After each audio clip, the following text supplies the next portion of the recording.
हमने दौलत कुत्तों की लड़ाई पे, हिजड़ों पे लुटाई, क्रिकेट मैच पे लुटाई। हमें माशरे में फैले हुए दुख नजर क्यों ना आए? हमारी हमसायगी में बेवा के चीखते बिलकते सिसकते बच्चे नजर क्यों ना आए? हमें मजदूर लोग नजर क्यों ना आए जो दाने शबीना को तरस रहे हैं?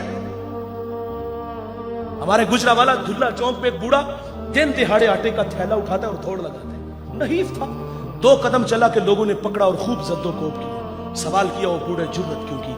उस बूढ़े की आंखों में आंसू उतर आए। उसने कहा 1 हफ्ता हो गया इस चौक में आके खड़ा होता हूं और लोग मुझे बूढ़ा समझ के मजदूरी के लिए साथ नहीं लेके जाते। रोजाना खाली डब्बा घर लेके जाता हूं, कदम भोजन होते हैं। बच्चे पूछते हैं पर खाने के लिए कुछ लाए हो? तो मैं क्या उनको जवाब दूं? आज पक्का वादा करके आया था कि कहीं से मजदूरी मिलेगी तो आटा लाऊंगा। कहा आज भी छोड़ के चले गए। इतनी मार खाई के लहू लहान हुआ। अगर वो बूढ़ा मर जाता ना गुर्बत की वजह से, तो फिर उसी मोहल्ले से बड़े सखी निकलने थे। किसी ने कहना कफन मेरी तरफ से, और जब जिंदा था पैबंद लगे कपड़े तेरे सामने पहन के गुजरता था। तेरी दौलत का कद इतना ऊंचा था कि तुझे वो नजर ना आया। आज मर गया तो चिट्टा लिबास ले आया। फिर मोहल्ले से और भी सखी निकलते हैं, कुल 10वां 40वें की रोटी हमारी तरफ से। और चीखे तूने ना सुनी उस मजदूर के बच्चों की, जब वो वालिद को रोज कहते अब्बा भूख लगी है, खाने को कुछ दो। उस वक्त कहां गए ये सखी? उस वक्त कहां गए ये मालदार? जब वो बिलकते थे आज मर गए तो कुल 10वें 40वें की रोटी ले आए। जिंदों की कदर करना जानिए मेरे भाई, जिंदों को इज्जत देना जानिए। मुझे वो कमालिया की बेटी नहीं भूलती जिसका बूढ़ा बाप अपनी बेटी को तालीम की दौलत से आरास्ता करता है।